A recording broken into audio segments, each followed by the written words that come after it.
Friends, आज की short analysis में हम डिस्कस करेंगे अजंता फार्मा स्टॉक के ऊपर। और दोस्तों, ये एक तरह का हमारा प्योरली एक रेड अलर्ट एनालिसिस है। अगर किसी को ये स्टॉक के अंदर फ्रेश पोजीशन बनाना हो तो वो अपने एडवाइज़र को पूछकर वेट कर सकता है, क्योंकि दोस्तों ये स्टॉक आप लोगों को चीपर वैल्यू पे डाउन साइड पे मिल सकता है।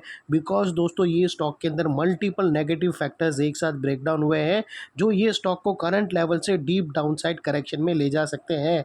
वो लिहाज से दोस्तों, ये स्टॉक के अंदर बाई साइड पे अगर आप कोई पोजीशन बनाना चाहता हो तो पहले अपने एडवाइज़र को ज़रूर पूछ लेना। लेकिन दोस्तों, इसमें कोई भी हमारी बाई सेल होल्ड रिकमेंडेशन नहीं है। ये प्योरली एजुकेशन पर्पस से मैं अपना पॉइंट ऑफ व्यू आप लोगों के सामने शेयर कर रहा हूँ। कोई भी पोजीशन लेने से पहले अपने फाइनेंशियल एडवाइज़र को ज़रूर कंसल्ट कर लेना। फ्रेंड्स, आप लोग देख सकते हो कि यहाँ पर ये एक अपवर्ड स्लोपिंग पैरेलल चैनल थी स्टॉक के अंदर, और जब तक स्टॉक ये अपवर्ड स्लोपिंग पैरेलल चैनल में था, स्टॉक के अंदर ज़बरदस्त रैली बनी हुई थी और यहाँ पर back to back higher highs hit हो रहे थे। दोस्तों, अगर आप देखो तो फर्स्ट हायर हाइज यहाँ पर हिट हुआ, सेकंड हायर हाइज यहाँ लगा, थर्ड हायर हाइज यहाँ पर रजिस्टर्ड हुआ और फोर्थ हायर हाइज यहाँ लगा। और जैसे ही दोस्तों ये upper sloping parallel channel down side में ब्रेकडाउन हुआ, इसने फर्स्ट टाइम दोस्तों लोअर लोज को थ्रेट किया क्लोजिंग बेसिस पे, जो हमें कंफर्म करता है कि स्टॉक ऑफिशियली करेक्शन के अंदर एंटर हो चुका है। यहाँ पर हमें दो बड़ी नेगेटिव चीज़ एक साथ हमें मिली फ्रेंड्स। पहले तो इसने अपर स्लोपिंग पैरेलल चैनल को डाउन साइड में ब्रेक डाउन किया, जो एक स्ट्रॉन्ग सपोर्ट थी दोस्तों, जिसके वजह से जो स्ट्रॉन्ग अपसाइड रैली बनी थी वहाँ पर अल्टीमेटली ब्रेक लग गया ये अपर स्लोपिंग पैरेलल चैनल के डाउन साइड ब्रेक डाउन हो जाने से।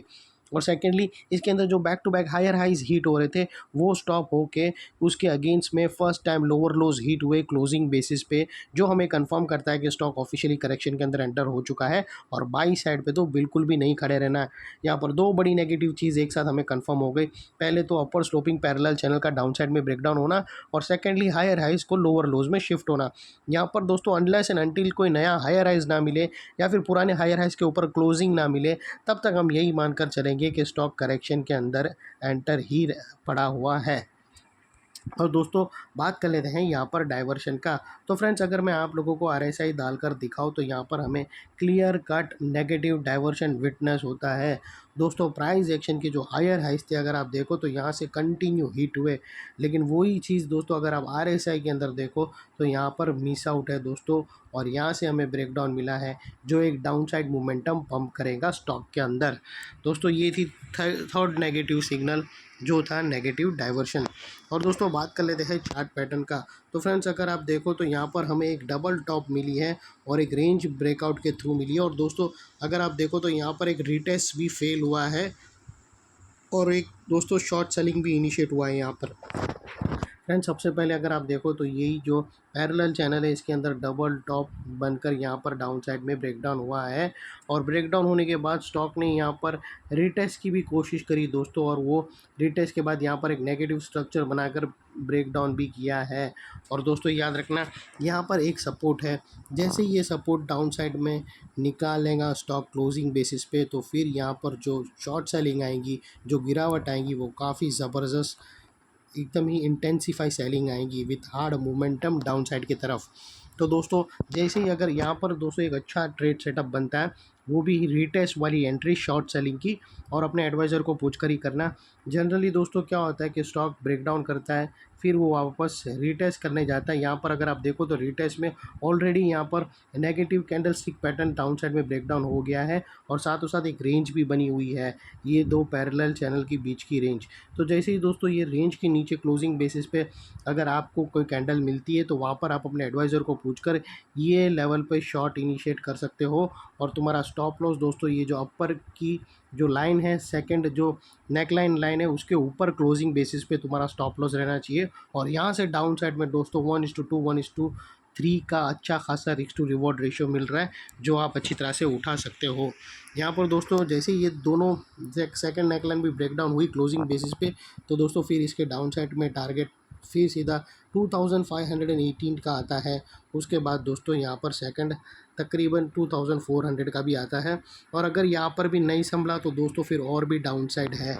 और जैसे ही दोस्तों ये दोनों नेकलाइन ब्रेकडाउन होगी डाउन साइड में, और अगर कोई अपने एडवाइज़र को पूछकर शॉट इनिशिएट करता है तो उन लोग का रिस्क का एरिया दोस्तों इतना रहेगा और उसके अगेंस्ट में रिवॉर्ड दोस्तों इतना रहेगा, ऑलमोस्ट 1:2, 1:3 या 1:1, 1:2 के आसपास का रिस्क टू रिवॉर्ड रेशियो है, जो काफ़ी फेवरेबल है फ्रेंड्स।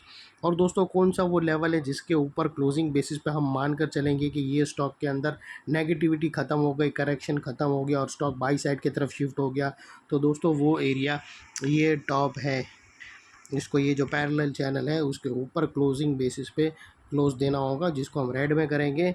यहाँ पर अगर उसके ऊपर क्लोजिंग मिल गई तो हम मान कर चलेंगे कि ये स्टॉक के अंदर जितनी भी नेगेटिविटी थी वो फ़िलहाल फिनिश हो गई और ये स्टॉक का हमारा व्यू भी बाई साइड की तरफ शिफ्ट हो जाएगा।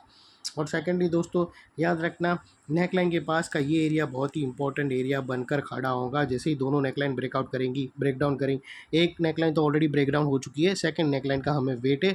उसके बाद दोस्तों ये एरिया बहुत ही इंपॉर्टेंट एरिया बनकर खड़ा होगा, क्योंकि दोस्तों यहाँ पर मल्टीपल नेगेटिव फैक्टर्स ब्रेकडाउन होते हुए मिले। यही एरिया पे दोस्तों upward sloping parallel channel down side में ब्रेकडाउन हुई। यही एरिया पे दोस्तों हायर हाइज लोअर लोज में शिफ्ट हुए। यही एरिया पे दोस्तों RSI के थ्रू नेगेटिव डाइवर्शन ब्रेकडाउन हुआ और यही एरिया पे दोस्तों पैरेलल चैनल या फिर डबल टॉप ब्रेकडाउन हुआ। तो वो लिहाज से दोस्तों जैसे ही दोनों नेकलाइन ब्रेकआउट होगी फिर ये एरिया जो अभी तक एक स्ट्रॉन्ग सपोर्ट था वो अल्टीमेटली स्ट्रॉन्ग रेजिस्टेंस बनकर खड़ा रहेगा और इतने बड़े स्ट्रॉन्ग रेजिस्टेंस के ऊपर शॉर्ट सेलर लोगों का स्टॉप लॉस रहेगा जो आसानी से हिट नहीं होगा। और बाय एनी चांस अगर क्लोजिंग बेसिस पे हिट हो जाता है तो फिर दोस्तों यहाँ पर कुछ शॉर्ट सेलिंग ट्रिगर होंगी, शॉर्ट कवरिंग ट्रिगर होंगी, जो स्टॉक को एक अपसाइड लेवल पर लेकर जाएंगी। और अगर वो अपसाइड लेवल पे पहुंचने के बाद अगर ये लेवल के ऊपर क्लोजिंग दे देती है तो फिर दोस्तों ये स्टॉक का व्यू बाई साइड की तरफ शिफ्ट होगा, लेकिन फ़िलहाल अभी दिख नहीं रहा है जो हिसाब से इसके अंदर सेलिंग आई है। ये थी हमारी शॉर्ट एंड स्वीट एनालिसिस। अच्छी लगे तो दोस्तों प्लीज़ चैनल को लाइक शेयर सब्सक्राइब ज़रूर करना। थैंक यू, जय हिंद।